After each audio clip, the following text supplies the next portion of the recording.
Duka mendalam dirasakan keluarga Muhammad Hanafiah yang terluka ditembak aparat Malaysia. Istri Hanafia terkejut setelah menerima telepon dari suaminya yang meminta tolong karena terluka dan ditinggalkan di sebuah perahu. Korban minta polisi menjemputnya dan bahkan mengirim lokasi yang berada di Pulau Care, wilayah perairan Selangor, Malaysia. Namun tidak lama suaminya tidak bisa dikontak hingga muncul kabar resmi bahwa ia telah menjadi korban penembakan oleh aparat Malaysia. Istri Muhammad Hanafiah berharap suaminya dapat segera dipulangkan untuk segera dirawat dalam rumah sakit di dekat rumah mereka.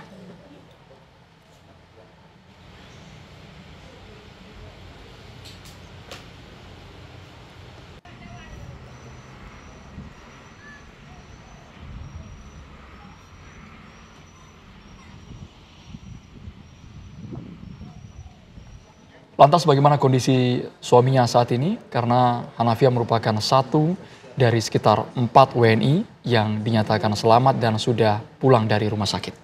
Kita langsung ajak Anda bergabung bersama dengan Mawada, istri dari Hanafiah. Assalamualaikum Ibu Mawada. Ya, waalaikumsalam. Ya, Ibu Mawada, kita turut prihatin dengan apa yang menjadi kondisi suami Anda. Tapi kondisi terakhir apa yang Anda dapatkan mengenai kondisi suami Anda, Ibu? Belum ada apa, belum ada Bu, belum ada informasi karena ada keluarga yang menjenguk belum dikasih jenguk. Baik, tapi sudah ada penjelasan Ibu dari pemerintah Indonesia, mungkin perwakilan keluarga yang bertemu dengan suami Anda. Kondisi terakhir seperti apa Ibu Mawada? Belum ada yang tahu Pak, karena belum diberi izin untuk melihat. Jadi komunikasi dari terakhir yang Ibu dapatkan mengenai suami Ibu Mawada apa saja Bu? Mungkin bisa disampaikan kepada pemirsa TV One? Dia suruh jemput dia di Pantai Dumai, dia bilang. Kan suruh lapor polisi, suruh jemput dia di Pantai Dumai. Rupanya yang Google Map-nya dia berada di sungai di Pantai Kru itu, Pulau Kare. Jadi orang polisi nggak bisa tangani kalau masih di Malaysia, dia bilang. Ibu tahu tapi soal kejadian antara aparat Malaysia dan kapal yang ditumpangi suami Anda, Ibu? Enggak tahu saya. Saya cuma lihat berita di TV.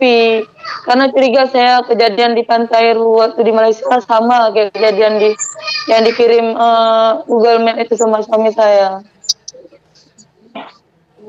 Ya, Ibu Mawada sempat mengetahui tidak kondisi kesehatan dari suami Ibu sejauh ini bagaimana? Atau Ibu memang belum bisa mendapatkan informasi apapun juga?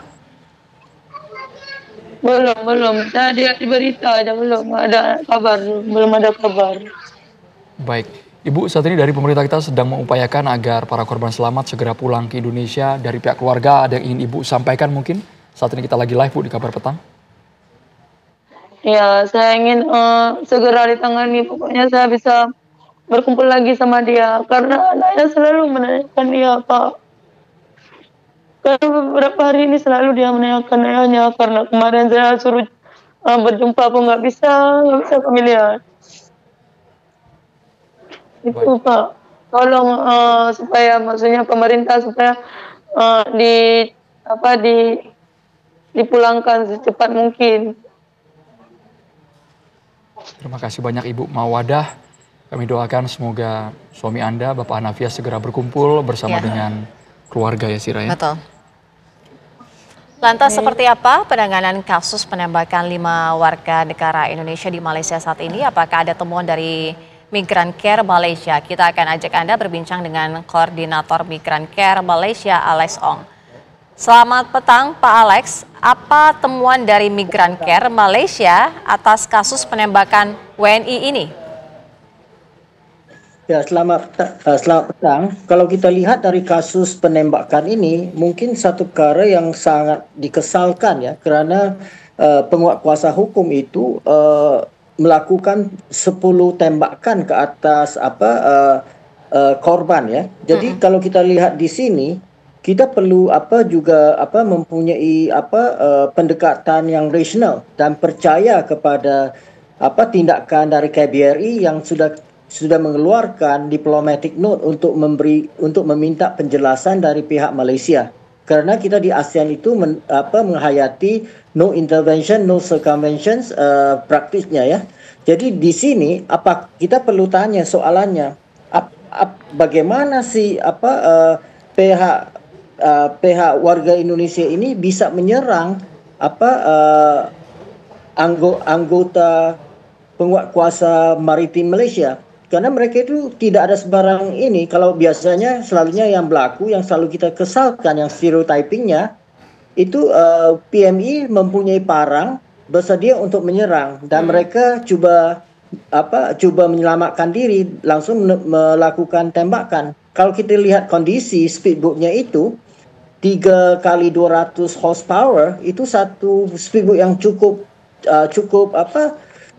canggih dan pasti bisa lebih cepat daripada boatnya anggota penguatkuasa maritime Malaysia. Di sini kita perlu tanya soalnya ya, apakah yang diceritakan oleh pihak APMM ini, apakah mereka memberikan evidence yang tidak benar?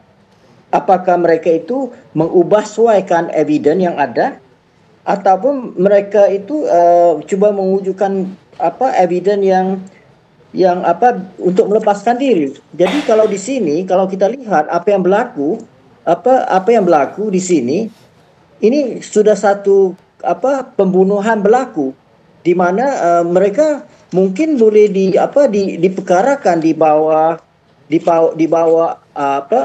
hukum pidana 302 kerana berhasrat untuk membunuh, kedua ataupun membunuh dengan tidak sengaja, dan dan satu lagi yang penal code ataupun akta pidana 161, di mana sebagai pegawai penguatkuasa mengakibatkan kecederaan dan kematiannya korban.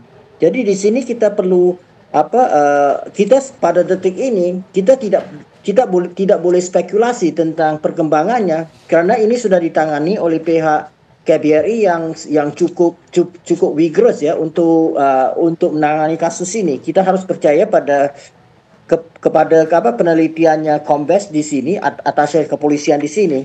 Kalau saya lihat di sini, mungkin perlu juga kita meninjau daripada luar kotak pembunuhan. Soalnya kita perlu tanya, ketika berlakunya insiden itu sebenarnya ada berapa orang di atas boot? Apakah 5 orang saja atau lebih? Karena biasanya yang berlakunya human smuggling ini itu biasanya antara 15 hingga 20 orang di satu boot ya. Jadi kalau seandainya ada lebih dari 5 orang, di mana yang sisanya? Kemudian apabila berlaku insiden seperti ini, siapa tekung? Siapa yang harus bertanggung jawab yang membawa mereka itu mengikut jalan tikus ini keluar? Jadi ini juga perlu diteliti, bukan hanya kepada insiden ini, tapi pelakunya yang sedang yang mengadakan human smuggling activity ini. Jadi pada pandangan saya, dari pihak KBRI, atasnya kepolisian harus bekerja sama dengan pihak PDRM untuk melakukan penelitian bersama dan membuat laporan yang transparan supaya bisa mendapat satu jawaban yang transparan ya. Dan apalagi perkara ini berlaku waktu kunjungan Presiden Prabowo ke Malaysia berjumpa dengan Anwar Ibrahim. Saya harap Bapak Presiden juga bisa bisa mendengar kami, Pak Alexong. Dan untuk penelitian ini dimohon supaya dia dilakukan oleh kedua-dua negara. Bisa mendengar kami, Mr. Alex. Saja. Pak Alex, kami ingin tahu, berarti dari pengamatan Migran Care secara prosedural apakah ada yang dilanggar dan harus dijatuhi sanksi, Pak Alex? Kalau saya lihat di sini, yang penting itu kita perlu teliti dari segi SOP penguatkuasaan hukum, ya. Apakah pihak penguatkuasa, agensi penguatkuasa itu mengikut prosedurnya? Apakah memberi tembakan amaran sebelum melakukan tembak ke atas korban? Itu sangat penting. Kemudiannya dari korban itu, apakah mereka itu coba menghindari daripada amaran itu. Jadi apa saja jua pun menembak dan mencederakan korban itu bukan satu perkara yang sangat diingini. Ini tidak bagus, kerana dari sisi pelaksanaan hukum perlu ada elemennya untuk prosedur pengurusan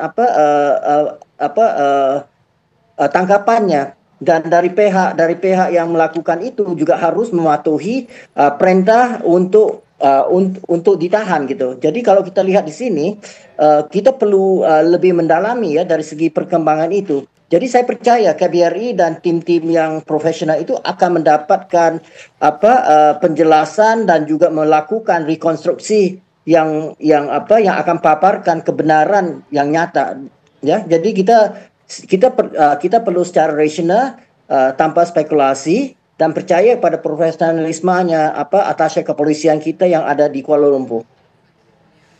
Baik, terima kasih Koordinator Migran Care Malaysia Alex Ong sudah bergabung bersama kami di Kabar Petang. Kita harapkan sama-sama akhirnya menemukan titik temu ke depannya. Terima kasih.